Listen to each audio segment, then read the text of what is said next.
Hello, fellow ag nerd. Thank you so much for joining me for another episode of the Future of Agriculture podcast. My name is Tim Hamrich, and every week you and I get to hear from the founders, farmers, innovators, and investors shaping the future of the ag industry. That is, except for this week. This week, it's just you and I. We have a short spotlight segment here at the end of today's episode, but the bulk of today's episode is just going to be 7 business opportunities ideas that I think someone entrepreneurial in agriculture ought to take a look at. Now, these are ideas that I have sketched down in my notebook over the past weeks and months, things that I float around in my head for whatever reason that I probably will never have the time or resources to execute on. And I thought I would just do an episode of sharing them with you and see what you thought. And maybe you've been thinking about the same things. Maybe you haven't. Maybe you love them. Maybe you hate them. Who knows? I sometimes listen to the My First Million podcast, which I find works best in small doses for me. But one thing I love that they do is that they just candidly share half-baked or less than half-baked ideas about business opportunities. I always find that stimulating. And I thought, shoot, I'd share some ag-specific ones with our ag-specific audience. See what you thought. Now, these are vague concepts. These are not business plans or refined pitches, just random things I've been thinking about, and maybe they will spark some ideas for you. Before we dive into those, though, I do want to take a quick moment to thank our quarterly presenting sponsor, which is Acres. Name a place, a single source where you can find land for sale, comparable sales, and easy-to-use maps. Can't do it? Well, that's where Acres comes in. This land analysis and mapping platform brings together the data you need to make confident decisions about buying, selling, or investing in a piece of land. That includes manually vetted comparable sales, soil data, crop history, elevation, flood insights, and more. There's no paywall. You can create an account for free today at acres.co and access 10 plus layers of data along with land listings, tools for saving and customizing maps, and PDF report generation. If you're in the land business and need more than just these basics, check out their premium and enterprise plans for features that support efficient due diligence, portfolio management, and fast valuations. It's all part of Acres' mission to make the land marketplace transparent and easy to access for anyone. Check out a parcel anywhere in the U.S. today for free at acres.co. That's acres.co. And make sure you stay tuned to the end of today's episode for a spotlight segment with early Acres user and real estate professional entrepreneur, David Gorder. Thank you so much to Acres for supporting the Future of Agriculture podcast this past quarter.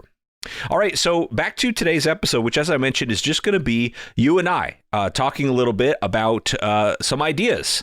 I have this chronic problem of not being able to stop thinking of business ideas. And so some of these I'm going to share with you today are ideas for businesses that could be created. Some of them are ideas of where you could look for interesting business, and one of them is not really, I mean, it's a business, but not in the traditional sense. It's more of kind of an investment type of opportunity to look at. Now, I do want to make a couple of disclaimers. First of all, this is a fun, casual episode. This is not very serious.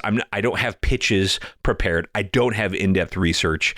These are just kind of thoughts that I've had. Maybe they will resonate with some thoughts you've had. Maybe they won't. I would love to hear feedback one way or another on what you think of these ideas. Secondly, and perhaps most importantly, I want to reiterate something you've heard on the show a lot, which is the idea is not the hard part. I have no illusions that I've come up with something that is just the unlock for the future of agriculture here at all. Again, this is just for fun. The real challenge, the real work would be in trying to execute on some of these ideas. The easiest businesses to execute are the ones that you never execute on. So again, we can sort of, I hope, go into this with a little bit of levity in knowing that these are just kind of fun ideas to think about. If you're interested in executing on any of these ideas, or you've had these ideas before and you want to talk more about them, I'm happy to support you in any way that I can. If you think these ideas would never work in a million years, I would love to hear that too. We can engage on Twitter or have a conversation, whatever you'd like. This is more me putting some ideas out in the world and getting your feedback the way you see it. So anyway, so here we go. There's 7 of these, and I'll just take them one by one. The first one has to do with security. I've been thinking a lot about security lately. Recent conversation about how worried should farmers be about data security and data privacy. Those are not new concepts in tech and not in ag tech, not in agriculture, but I don't see anybody really owning that and providing real value to that conversation. It's a real worry when it comes to data privacy and data security, but I don't see real solutions out there, at least not that are front and center when a farmer has those questions or has those problems, that they know where to go. People can help them. So I think there's something there between data security and data privacy, but also in cybersecurity. We had Mike Moore on from EverAg last year, I believe, and I'll put a link to that episode in the show notes. But I think cybersecurity is also becoming an increasing threat in all of food and agriculture. And then lastly, on this security, and I'm putting all these as one idea, although these are kind of 3 or 4 ideas. Lastly is just basic crime and theft security at the farm and agribusiness level. I think a lot of farmers and people who live in rural America have experienced or heard about local rural crime being an issue. And there are different cameras you could buy. There's different locks you can buy, but I don't see anyone really owning that category with a system that's sort of unique for agriculture that I think could start with sort of rural theft and crime security, but also expand to more remote monitoring in general. Maybe that is remote monitoring of animals in a barn, or maybe that is just remote monitoring of levels of fuel tanks, or maybe that's just sort of remote monitoring of a property in general by an absentee landlord or something like that. I think there's just something there in this security space. And like I said, those are probably like 4 different things between data security, data privacy, cybersecurity, and crime and theft. But I've been thinking a lot about that lately, and actually some of these things come from the fact that I think about it, I go, oh, there's got to be experts in this area. There's got to be people doing interesting work in this area that I can get on the podcast. And then I find a very, very, very short list, and they're all sort of like tangentially associated with these concepts. And so I think there's opportunities to kind of own categories like those. So that's the first one, is security. The second one that I'll mention is small and medium-sized businesses. You've probably heard the statistic that over the next 15 years or something like 12 million small and medium-sized businesses that are projected to be sold due to retiring baby boomer owners of those businesses. I myself am very interested in buying a business in the coming years, and this is something that I'd like to learn a lot more about, and I'll probably share a lot more with you as that comes to a fruition, that I can actually share firsthand experiences too. But in the meantime, we've got at least 1 episode, probably 2 in the coming months, that will talk about a person that has decided to purchase an existing business in agriculture to operate themselves. In fact, next week is the first one of those, so a little teaser there. And I think we have another one coming. But these businesses could be things like independent ag retail, soil agronomy labs, local equipment providers, service providers of different types. In fact, Hannah Senior, who was on this show, and I'll link to her episode in the show notes, she was setting out to look for a business to buy, one of these sort of like small, medium-sized businesses, and she ended up buying her parents' business, which she set out not to do, but it's in the seed industry. So there's a lot of these opportunities out there, and I don't think in agriculture we've talked near enough about these established cash flow positive businesses that may or may not be for sale. So I'm excited for more of that conversation. That's more of a category than a specific business idea, but I don't think enough of us are having those thoughts and having those conversations, even though we might be entrepreneurial and looking for opportunities like that. We aren't maybe looking out loud near enough. So I wanted to be vocal about my interest in that area and also encourage you to think about those ideas as well. All right. The next area is produce differentiation. So hear me out on this. When I had Alan Robinette on the show a few weeks ago, he talked about one of their revenue streams is they actually sell fruit that is in a package and shipped via the mail. So it's like this, if you want this really great apple. You might buy it from Alan. He said they have an advantage as a small farmer to mess around with specialty varieties that you maybe can't find in your local supermarket. And so they sell these very high priced, I would imagine. He didn't tell me what the price was. High priced luxury fruit via mail. And that got me thinking about the luxury fruit gifting culture that exists in Japan, and how you might have like $100 melon, and it's like this whole thing to gift this very expensive piece of fruit. I don't know. I think that there is something there where if you can create an experience with a food that is not available in a local grocery store that you could sell for a super premium, I think there's something there, especially if you're selling it as a gift. Maybe if I could give my mom the gift of the best plum she's ever tasted, would I pay $50 for 5 of those plums? Maybe.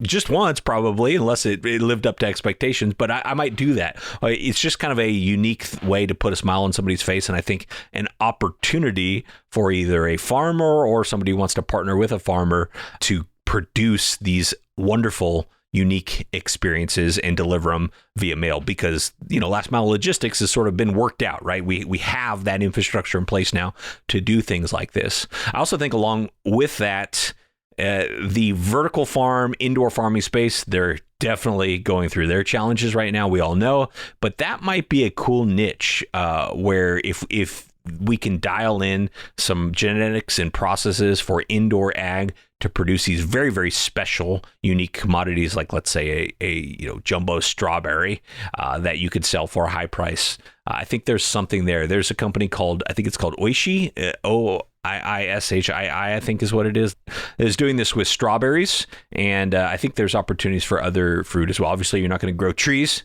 indoor, but something like a strawberry or, a crop that could be grown in a greenhouse might be kind of interesting to check out. All right, so that's the next one is differentiation when it comes to produce. So we got security, buying a small, medium-sized business, luxury fruit, or differentiated fresh produce product that could be shipped via mail, and especially for gifting purposes. I think that's cool. Another one that I think we've danced around on the show several times, but I still don't see anybody really stepping up and owning this space, is providing a forum for farmer feedback and on-farm validation of products. So as we talked about with the AgVisor Pro episode, which was 2 weeks ago, you have on one hand ag tech websites that I hate, and you've heard me rant about this on the show before. They are all just like so into their own marketing, and I think so into their own investor pitch that they build a website that a regular person can't figure out what it is they do. Yes, they feed the world. Yes, they reverse climate change. Yes, they're farmer first, whatever the case may be. But what the heck do you do? We don't know. Right. So you have that on one side, which is just confusing as all get out. And then on the other hand, you have academic published papers that very, very few people ever read. And most of the time you have to pay to read them. You have to really pay to not read them because they're so hard to kind of decipher.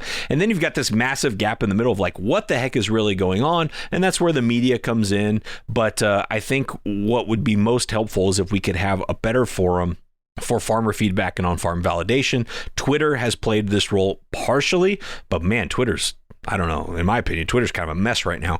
And you've got like New Ag Talk and some other things, but I don't know. I think that there's an opportunity for a better sharing, a more systematic sharing of farmer experiences, especially when it comes to trying new products, especially comes to trying new biologicals. I know Intent has been doing that in the past, but I think that their business model has evolved. I probably need to get Kevin back on the show to talk about what Intent's doing now. But they had the farmers trials. Now they've sort of evolved into their own technology. But I just don't see anybody really owning this farmer to farmer communication, validation in a way that I think is really needed in this industry. So that is number 4. It would be farmer feedback and on-farm validation, platform communication, sort of farmer show and tell virtually. I can't believe we don't have something like that yet, but to my knowledge, we don't.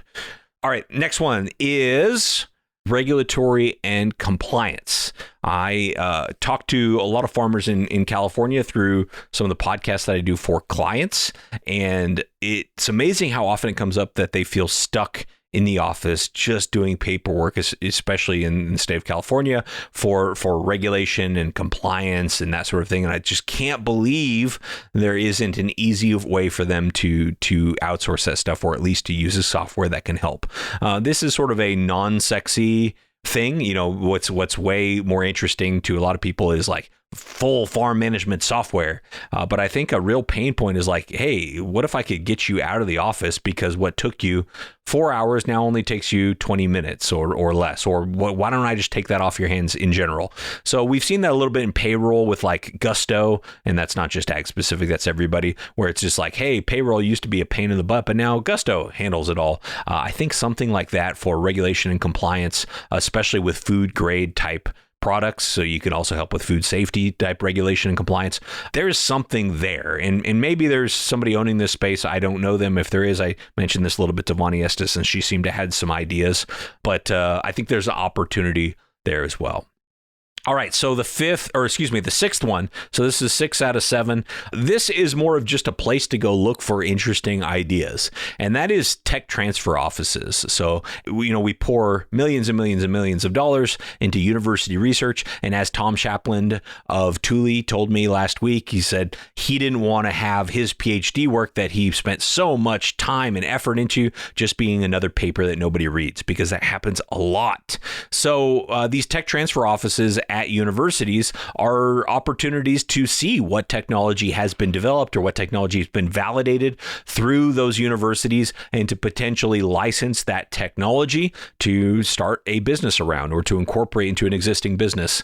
I don't talk to many people who are actively connecting with these tech transfers. Don't get me wrong. There are issues. There are challenges. Not as easy as just saying, hey, I want to license that and it's a done deal. It is not easy, as with any of it. Execution is the hard part. But I do think that there is a lot of untapped potential technology that's already been validated by third party in a lot of cases that can be picked up and run with. So if you're entrepreneurial and have some time on your hands, you might go check out a great university. I'm partial to UC Davis, of course, but any ag university, especially the land grants, is going to have a technology transfer office and probably going to have something agricultural for you to take a look at. I don't know. I also think it's just kind of fun to browse what's out there when it comes to this stuff. So that is idea number 6, is technology transfer and looking for innovation in those areas. I definitely do think that there is too big of a gap between ag tech and what's going on at the university level. And there are some barriers there, but I think the technology transfer stuff is a good place to start to look for some interesting connections and interesting overlaps there. All right, the 7th one, and this isn't necessarily a business as much as it is maybe an interesting investment vehicle. It really speaks to the fact that we're in this weird place with ag tech investing and in venture capital in general, where there's a lot less inflows going into venture capitalists from their LPs. And there is really just a more restrictive capital environment for startups.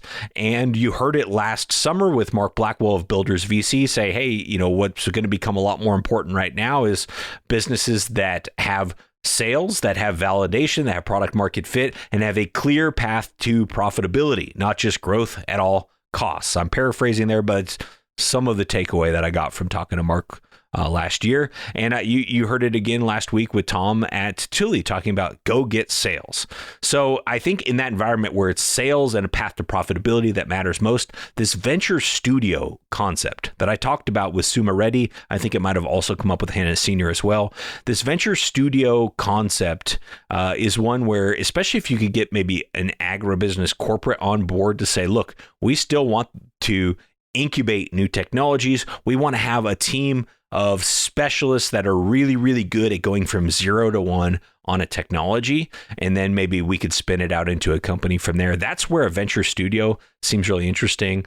I don't know of one specific to agriculture that's currently in existence. I know of some friends that are working on one. I don't know if they want me to talk about it, but I think there's opportunity. Even if 5 were to spring up, I think there's still opportunities there, especially if you could somehow build some alliances with either corporate agribusiness or maybe like a Western growers as an example. I think that there's just some opportunity there to really develop the talent that can take ideas from farmers or from agribusiness to say, we already know there's a need here.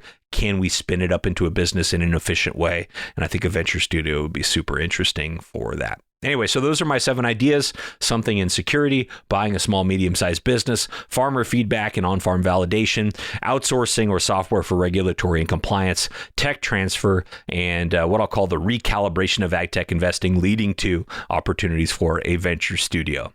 What do you think of these? I mean, are these at all worthwhile sharing? Do any of them have merit? Do none of them have merit? I'm kind of open to whatever you have to think about that, because it's just fun to talk about these ideas. I sit with them all the time. I've got like a little book of ideas, which you might as well. And it's fun to talk about them. So I would love to hear your feedback. Email's a great place for that, or Twitter or LinkedIn, whatever you'd like to do.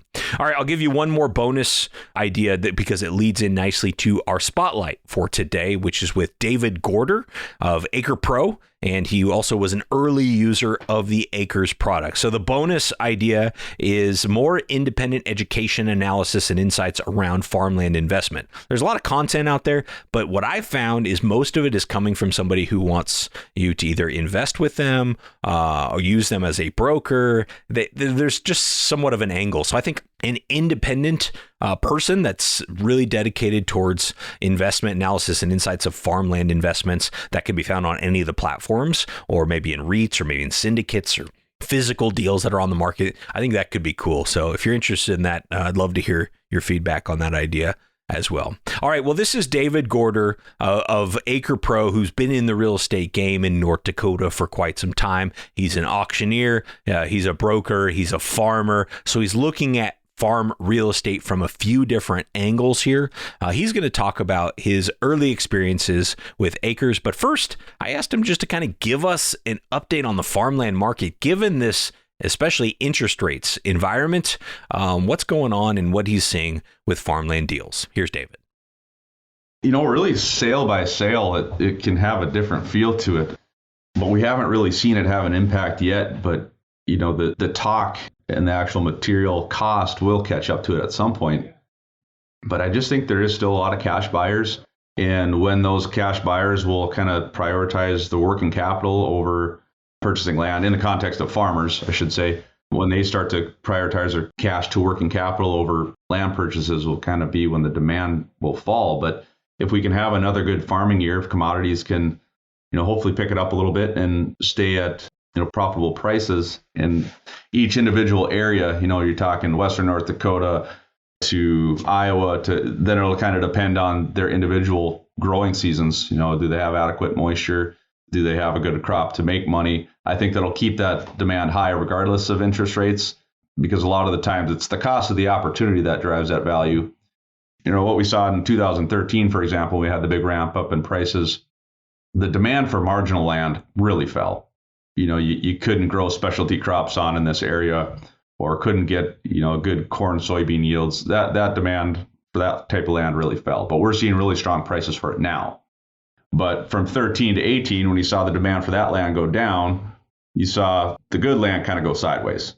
So people will still pay for that opportunity, because a lot of times they're generational purchases. They want that land in the family, or a tenant that's been farming it for 30 years and want to keep it. But the competition for that type of land is always high. So our perception has just changed so much, because these outlier sales have been consistently ringing the bell now. But on an average, it'll probably come down just a little bit if those interest rates catch up to it, if commodity prices fall. But so far, we haven't really seen that yet. But, we have a sale coming up, and I was talking to a bidder this morning, and he has a beginning farmer loan. So he was really motivated to buy now. He said this is the last year that he can take advantage of the USDA beginning farmer loan with decreased interest rates. So it's definitely changing, because a guy like that can be more competitive in this environment. But as soon as another year from now, if he doesn't have that, he probably wouldn't be bidding. So it's definitely on people's mind. And as I mentioned, David was an early user of the Acres product, which he says he now uses every single day. He always keeps the tab open on his computer. So I asked him if he could just share some of his experience with using Acres and the benefits it's had for his business. Well, my early experience with acres was really positive because it shortened my time with land valuations. We have a lot of clients that call and just say, "Hey, we own land in Dunn County. Just curious to see what it would sell for in this market." And so that the area I just referenced is one that I'm not as familiar with as, let's say, if it was Grand Forks County or something close to where I live. So I can go on acres and pull the sales comparables and see over the last 3-4 years what things have been selling for.